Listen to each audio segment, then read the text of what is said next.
enkola z'obwakatonda zo bannaye za njawulo, naye nga twagala okuwangula tuddukire eri Katonda, naye anaakola ki? Ye yeka omutuukiriza w'okukkiriza kwaffe. Bayibuli gweyogerako mu Bebbulaniya 12:2-3 awo. Naye bwe mbadde nsoma Bayibuli ne ndaba nti ekiddukiro kyokka kye twetaaga abooluganda, twetaaga Mukama. Yekka twetaaga Yesu. Bayibuli gweyogerako nti lyekkubo n'amazima n'obulamu. Mu Katonda mwe muli amazima. Katonda y'ayinza okkuba ekkubo eritali. Katonda ye yasuula emmaanu n'aliisa abaana ba Isirayiri awataali mmere. Ekitegeeza ku ssaawa eno owooluganda twetaaga Mukama, twetaaga Katonda. Naye ng'ate Bayibuli egamba nti Katonda taatuswazenga, talituswaza. Kyova olaba nti mu ye mwe muli byonna. Yalaba ebiri mu kizikiza, yalaba ebyo ebigenda okujja, yalaba n'ebiriwo gye tulina okuddukira. Yeye muzabbibu ogw'amazima. Ettabi eritabala bibala alisalako, naye eri eribala ebibala. Bannaye twetaaga okujja eri Yesu, twetaaga okudda eri Mukama. Yasobola yekka okutuyamba. Kaakati Mukama bwe tumusenga yamanya obulamu bwaffe. Eriyo abantu abaali tebakolanga naye balya. Eriyo abaali bakola naye nga n'okulya tebalya, nga ne ssente talina waazijja. Weesanga omuntu eyali omwavu nga talinaawo kyalina, ng'ate kati asobola okubeerawo. Kati bine buli ky'otunuulira olaba nga Katonda yagwanidde okusinzibwa. Waliwo embeera ezijja. Bayibuli kyeva etugamba nti mu byonna tubibalenga okubeera essanyu. Waliwo abaali bamalaaya nga babeera ku luguudo, nga bw'aba tabaddeeko ye amanyi tajja kulya. Mukama mugezi. Bayibuli egamba ye ge mazima. Ye Katonda amanyi buli kimu bw'akikola. Abooluganda kye kiseera mu biseera ebiringa bwe biti okuddukira eri Mukama. Oyinza okubeera ng'oli mu mbeera, ng'embeera ekufunzizza nga bwe yali efunzizza Kaana. Kaana yatuukanga n'akaaba. Bayibuli egamba mujja we yamuteekanga mu kafunda buli we yalabanga omwami agenza okwebaza okuwaayo ssaddaaka. Naye omukyalo ono ekyawanguza Kaana embala. Kaana yalina embala. Yafuna embala ey'okwesiga Katonda, n'afuna embala ey'obugumiikiriza. Kubanga omuntu bw'atuuka okusunguwazibwa n'atuuka ku mbeera ey'okukaaba, n'atuuka ku mbeera ey'obutalya mmere. Bayibuli egamba mwami we Kaana n'atuuka omubuuza nti owange ekikukaabisanga buli lunaku kiki? Nze sisinga baana 10, siraba Kaana we yaddiramu. Naye era nabadde nga nfumiitiriza ne ngamba omukyalo ono nga wamugumiikiriza nnyo. Omukyalo omulala bw'aba si mugumiikiriza, awatali bugumiikiriza, kale kiyinza okuba nga si mukyalo bakye. Naye awatali mbala, awatali kibala kya bugumiikiriza, omuntu ayinza okuddamu Kaana n'amubuuza bibuuzo bitya. Ayinza okusooka omubuuza nti munnaaye nandibadde sikaaba lwaki nga wanteekako omukyala namba 2? Gwe tokiraba nti buli lwovaawo omukyala ono ambeerako nankaabisa amaziga? Yandibadde ayina ebibuuzo bingi nnyo byamubuuza. Naye omukyala ono yayina ekibala, yayina Katonda. Era at the end of the day bwe tubeera ne Mukama bannaye tuwangula. Omukyala yawangula bwe tunaagenda nga tusoma. Omwoyo omutukuvu bw'abeera mu masekkati gaffe nga tumaze okukkiriza Mukama waffe Yesu Kristo, nga tujjuziddwa omwoyo omutukuvu n'amazima n'amazzi, nga tunaaziddwa ne tubatizibwa, Mukama amaanyi ag'omwoyo omutukuvu gatuluŋŋamya ne tutambulira mu bulungi bwa Katonda. Ne twalaba nga omukyalo ono yawangula embeera nnyingi. Mbadde nkugamba nti oyinza okubeera eyo owooluganda nga waliwo embeera z'oyitamu ng'ate n'abazikuyisaamu si beewala. Olusinga ba family members. Onyigiriziddwa, ofunziddwa, wagula ebibanja naye olinga ataagula. Kyewagula kye batwala. Okoze bizinensi naye ogenda okulaba nga zonna temuliimu nakavaamu. Oguze emmotoka ogenda okulaba nga emmotoka tekyakuyamba. Abantu bayita mu bintu bingi, naye mukyo mu kubala ebibala mu Katonda. Bwe tusenga Mukama, bwe tusenga Katonda, mwoka mwe tusobola okuwangulira. Olaba omukyalo ono Kaana ekimunsanyusaako obugumiikiriza bwe buli bwe buti. Yalaba embeera ng'emuyinza obungi. Manyi mujja we Penina yakozesa buli kigambo. Soma Samwiri ekisooka olabe sitole y'abantu bano nnungi nnyo eyigiriza. Naye ndaba nti buli muntu lwabeera nga akucocca ng'akubuulinga ng'akutiizinga ng'akozesa ebigambo bingi weetaaga okwebikka mu Mukama n'otalowooza ono muntu byayogera. Twetaaga pamba w'omwoyo mu matuugo n'obeera ng'olaba Mukama waffe Yesu Kristo ayinza okuyisa mu mbeera eyo. Kyova olaba nti bwe tubeera ku zabbibu ng'ettabi ne tubala ebibala bituyamba, kubanga nze nembeera njiraba bwe nti buli w'obeera ng'oli mu kusoomoozebwa, ebirowoozo byo n'amaaso go n'obulamu bwo n'obiteeka ku kisoomooza, kikunyiiza. Bwe kimala okukunyiiza ne kitabulatabula obwongo bwo ne kikuconfusinga n'obeera frustrated n'otandika okukirowoozaako. Kakati olaba buli w'otandika okulowooza embeera ekwetoolodde obulwa emirembe mu birowoozo byo. Kakati omulabe kyakoze ayozezzaamu buli kirowoozo ekirungi kyonna. Kakati oyo omuntu akusoomooza gw'olowoozaako. Kakati mu bwongo bwo otandika okufumiintiriza obubi bwonna olw'okuba obuvudde ng'obuvuddewa eri omuntu oyo. Tokoma ku kufumiintiriza kwokka, kubanga Bayibuli bulijjo tusoma nti ekitudde ku mutima akamwa kakola kikafulumya. Olw'okubanga obuliddwa olowooza bya ttima byereere, kati buli mbala yonna yonna ey'ekibala eyereddwamu mu sisiteemu yo. Kakati oyinza okukemebwa n'otandika okufulumya ebigambo ng'oli akusoomooza bw'ali. Naye Bayibuli egamba nti ekigambo kye tufulumya kiriko amaanyi okuleeta obulamu, okuwonya oba n'okutta. Kati buli kigambo ky'ofulumya kitonda. Buli kigambo kyenfulumya mu kamwa kange kitonda. Either kitonda obulamu oba kitonda okutta. Naye jjukira nti ensibuko ya kino kyonna evudde ku kisoomooza. Naye bwe tulaba Kaana yawangula ebisoomoozo. Owooluganda njagala okuzzaamu amaanyi nti tewali kye tusobola kuwangula awatali Yesu. Naye nga tuli mu Yesu tusobola okwaŋŋanga embeera, kubanga ekyawandiikibwa mu Bebbulaniya 12 agambye nti nga tutunuulira Yesu Kristo yekka omutuukiriza w'okukkiriza kwaffe, embeera ezze esoomooza. Oyinza okubeera mu maaso g'oyo akusoomooza ng'alowooza nti omutunuulidde era omuwulira, naye mu kiseera ekyo muggwe muli nga mulimu embala ey'obwakatonda, ekibala ky'obwakatonda. Muggwe muli munda ng'osinza Katonda nga gw'olaba. Era omuntu ayinza okwewuunya, omukyalo ono yabeerawo we yatuukira okukaaba, kitegeeza nti byali bingi nnyo, naye yalina embala y'obugumiikiriza, ate yalina okwagala, ate yalina ekissa, yalina ebibala byonna eby'omwoyo omutukuvu ebyogerebwako mu Baggalatiya 5:22, okwagala, obugumiikiriza, obwegendereza n'okwagala. Bibikka bino byonna ebirabo, era bino ebirabo bye bituleetera okugenda mu ggulu, kubanga Mukama waffe ng'azze atwetaagako. Yeetaaga ekkanisa etaliiko bbala yadde olufunyiro, yeetaaga ekkanisa eriko ebibala. Era ojja kwesanga nti bwe tulokoka, gwe nange ne tulokoka buli lunaku nga twezza obujja, ne tulokoka tukyusibwa. Abooluganda bwe tukyusibwa, ekyo Katonda kyatwetaaza mu makanisa. Mukama bw'akulokola tatulokodde genda kuweza bibiina mu makanisa, wabula atusuubira okukyusibwa. Twetaaga okukyusibwa lwe tugenda okuwangula embeera, lwe tugenda okusobola okwaŋŋanga omulabe nga tukyusiddwa. Nga bw'obeera mu kibiina kyonna, oba oli mu kibiina ky'abakyala, oba oli mu kibiina ky'abaami, oba oli mu worship team, oba otambula gy'oli gy'okolera ku mulimu, oba oli mu office ki, oba oli mu gavumenti, oba oli mu paliyamenti, nga ebibala ebikuvaako binogekako ne biriikako.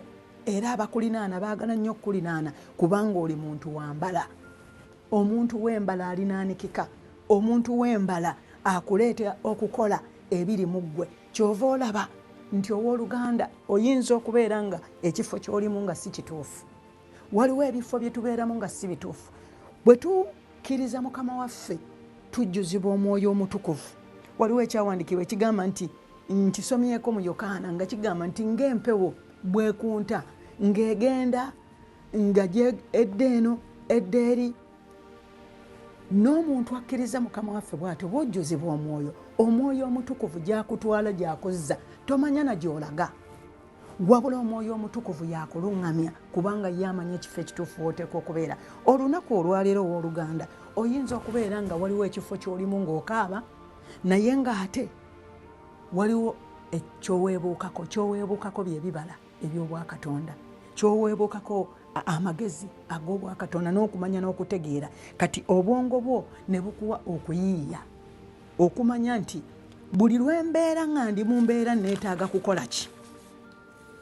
Ono omukyala yamanya n'amanya nti nze bwe nziramu embeera eno mbulwa emirembe, kubanga bw'obulwa emirembe w'oluganda oba obuliddwa amaanyi. Kiringanga era bw'obulwa eddembe muganda wa ssanyu, kasita omulabe omukkiriza okukumalako essanyu amaanyi gakuweddemu. Bayibuli etugamba mu Nekkemaya 8:10 nti essanyu lya Mukama ge maanyi gange. Buli embeera lwetandika okweraliikiriza n'ogiwulira ng'ekuyingidde ne mu magumba, abamu avaayo n'agamba banenze sirina maanyi kaŋŋende neebake, n'otuuka ne weebikka ekikunta kubanga oli mu kweraliikirira, embeera n'ekusottera mu buliri kubanga ekyokukola kyotategedde. Mukama atugambye mu Bafiripi 4:6 tukisomako bulijjo nti bannaye temweraliikiriranga kintu kyonna, naye mu kusaba n'okwebaza n'okwegayirira nti ensonga zammwe zimutegeeze zonna. Kakati no wano tulaba omukyalo ono Kaana nga ye yalina muli okubikkulira kubanga yalina ebibala eby'obwakatonda. Yasaba Katonda, yakoowoola Mukama, era mu kukoowoola Mukama ne yeeyama n'agamba Mukama, bw'olimpa omwana ow'obulenzi ndimuwaayo mu kkanisa akuweereze. Mukama bw'atuwa embala muli, muffe mubeeramu Katonda yennyini, byebibala ye mulimi atulongoosa, communicatinga naffe, atuwalakatako, atuggyako obutasaanidde n'abuteeka ebbali n'abusuula, n'atuyooyoota. Ogenda okulaba ng'ettooke eryali liseebengeredde libala. Muntu n'agamba bannaye ebitooke bino nga birungi nga baabisalira. Mukama y'atusalira bannaye. Mu kigambo kye ne tubala ebibala. Abooluganda wonna we tuli twetaaga ebibala. Ebibala bwe bibeera mu ffe tubeera balamu. Tubeera balamu, tusobola okubeera okwaŋŋanga embeera. Naye bw'ozannyisa essanyu, essanyu ne limala likuvaako, amaanyi gakuweddeko. Emirembe bwe gimala ne gikuggwako, okweraliikirira ne kuyingirawo, Mukama akiyita butategeera. Nti ani yeeraliikirira mu Matayo 6:25 n'oserengeta 27:28 mpaka 33 n'agamba nti ani yeeraliikirira ku mmwe naye yongerako. Wabula ggwe okumanya ekyokukola n'otadda mu kweraliikirira. Bw'obeera n'ebibala eby'obwakatonda n'amagezi g'obwakatonda n'okutegeera, omulabe sitaani bw'ajja okwagala okwaŋŋanga, Bayibuli egamba nti aleme twekuluntalizangako ng'abatamanyi enkweze, wabula Mukama amanyi nti amagezi ge tulina okola ki awali omulabe. Oyo gw'oyita mukwano gwo, best friend wo, yes, kituufu. Naye ebigambo by'ayogera bikuzimba, bikuwongerako, oba bikunakuwaza bunakuwaza buli lunaku. Naye ggwe kyofa bantu kukulaba nti ye bannaye mwalabye nabadde ne mukwano gwange, naye nga mukwano gwo akutulugunya. Lwaki akutulugunya? Ye mulabewo nnamba emu naye gw'oyita mukwano gwo. Lwaki? Kubanga ebibala byafulumye ebyo byebibala. Ebibala tebinoga munnyo, ebibala bye tebikuzimba. Owooluganda tulina okutandika okwegendereza abantu abatwetoolodde, kifo ki ky'olina okubeeramu ekifukirira ebibala byo, ekiyamba obulamu bwo okunywerera ddala Mukama, n'obeera nga oli muntu ayinza okuyimirira nga teweetya. Kubanga omuntu aleeta ebigambo eby'okutiizinga, eby'okubuulinga, eby'okukunyooma, oba kaŋŋamba oli mu kkanisa. Abantu abamu kankubuulire ne ku COVID kuno, abamu bagamba nti bannaaye bwe natandika okubeerako awaka nnina emirembe. Lwaki? Waalingawo obukoosi mu kkanisa nga bwo buzze kutiizinga. Kubanga omuntu bw'olokoka n'ogenda mu kkanisa kikwetaagisa okukyusibwa owooluganda. Era omulundi guno gwokka tubeere mu kusaba nti Katonda akola ekintu ekijja mu makanisa. Eyo gye wasanga nga abakubuulinga ne bakutamisa ekkanisa, naye kikwetaagisa okuba n'obwongo obutayitaawo wali kabi. Era bulijjo tukyogera nti omuntu omugezi bw'alaba wali akabi tayitawo, naye Bayibuli ekyogera nti omusiru wayitawo buyisi. Twetaaga amagezi, ebyo bye bibala. eby'omuntu alina omuzabbibu. Ebyo bye bibala. Omuntu eyeeyita ettabi nga liri ku muzabbibu ng'obala ebibala. Oluganda bye biseera okubala ebibala. Bibala ki by'olina? Tunula mu bibala by'olina, funa ekkalaamu n'olupapula, wandiika wansi ebibala.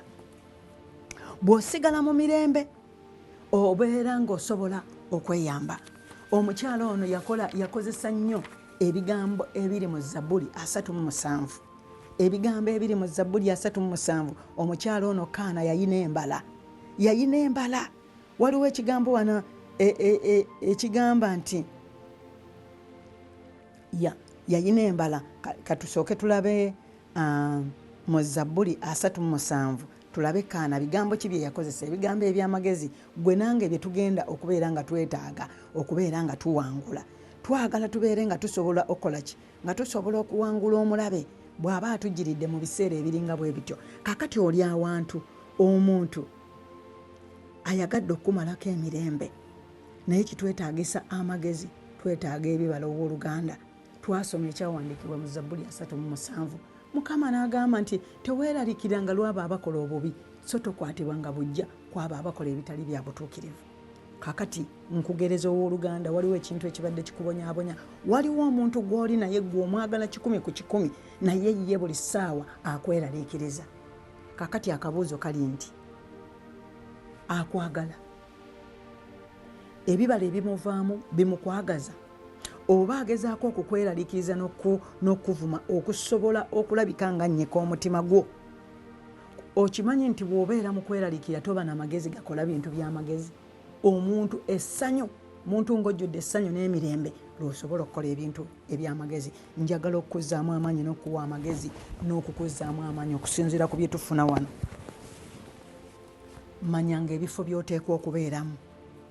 Manya emikwano gy'oteekwa okubeera nagyo.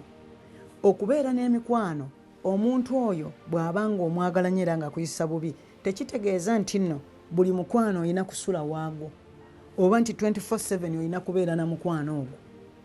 Waliwo ebifo bye tumiisinga okubeeramu naye ng'eriyo abantu abatwagala nga bwe tukyetaaga. Buli lw'obeera mu kifo nga oyagalibwa nga bwe kyetaagisa, kubanga abantu balaba bweru.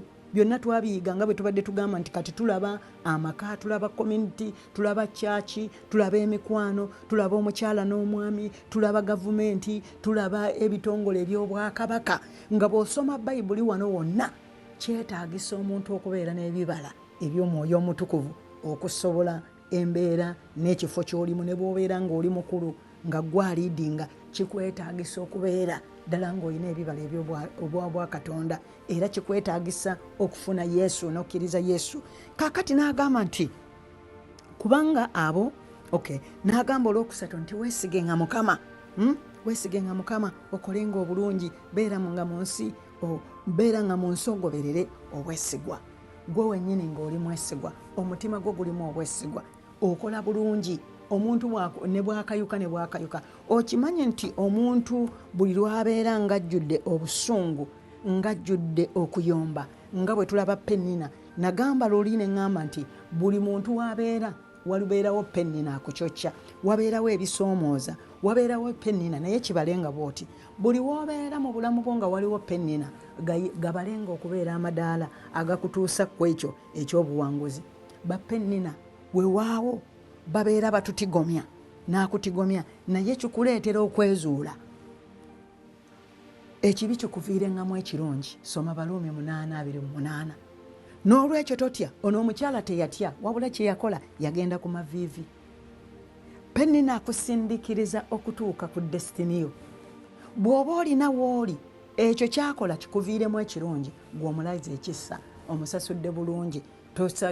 Towangudde bubi lwa bulungi. Bayibuli etugamba nti towangulanga bubi lwa bubi, naye wangulanga obubi olw'obulungi. Akanda kwogera bw'ati kwesuula ddalu na kubeera ng'akuvuma ebigambo nga gwe tomunyega.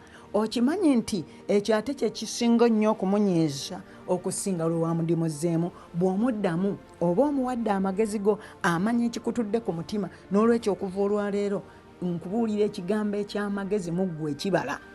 Omulabe tomwendoosinga, beera nga gw'ogenda ku maviivi. Kaana talina kigambo kye yaddamu, wabula yagenda ku maviivi. Yagamba nti nze nnyabo si ggwe gwe neetaaga, nze neetaaga mwana. Kyova olaba teyaddamu na mwami we ng'amubuuza ebibuuzo. Yagamba nti nze kinneetaaga mwana. Era at the end of the day bwe tuba tulaba Penina tetumulabawo. Nze nkiraba nga Kaana yawangula n'afuukira ddala omukyala kubanga ono yali mwami we, oli yali Agali, yali mpeekera. Naye ekibala kyamuwanguza mukazi mujja.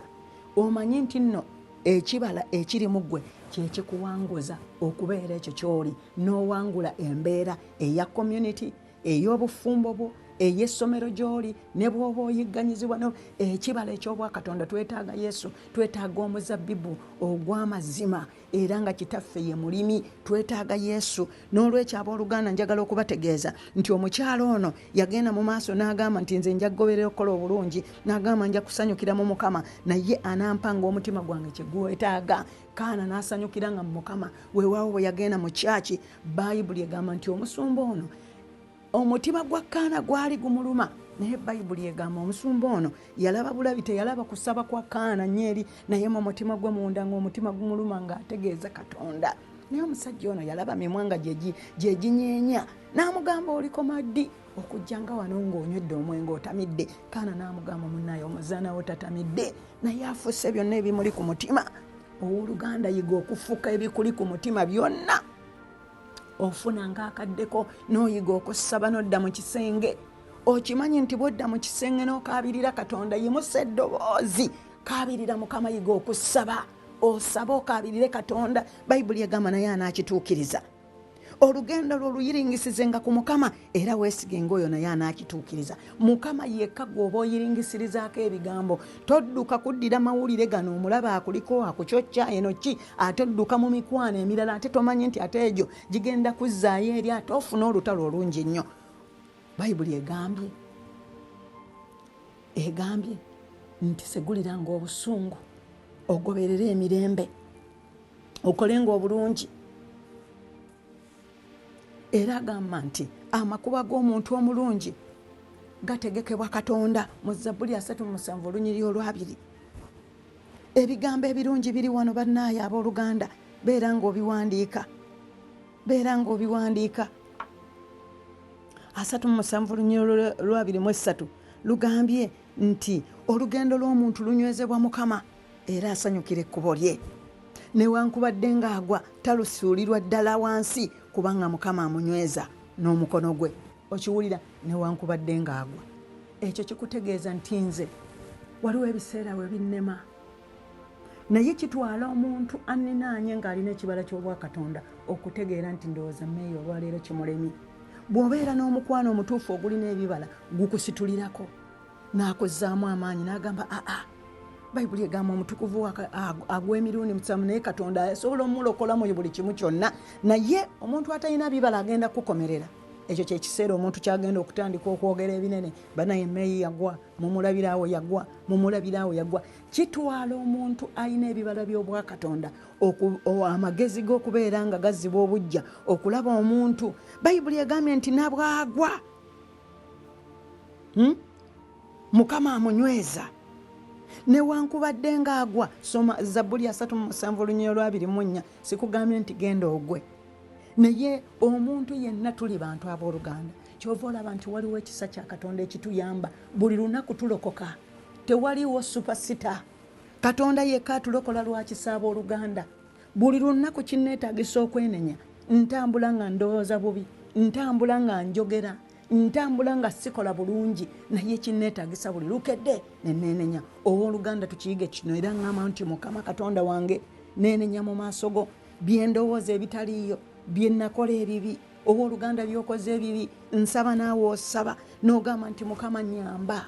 Mwonna wembadde ngudde, wendowoozezza obubi, wenjogedde obubi, wenkutte ku bitali byange, wendyazaamaanyizza. Bannaaye Katonda omulungi yatusaasira, yatusonyiwa. Owooluganda Bayibuli egamba nti omuntu oyo ne bwagwanga weegendereze nga ggwe agenda omumutereeza, oleme naawe kuvaayo ng'ate naawe ogudde, kubanga oli ayinza okuba ng'oba abadde alina kyatambuliramu. Kale kaŋŋamba oba munyazi yanyaga, ogenze kati ogenze nga bw'ogenda.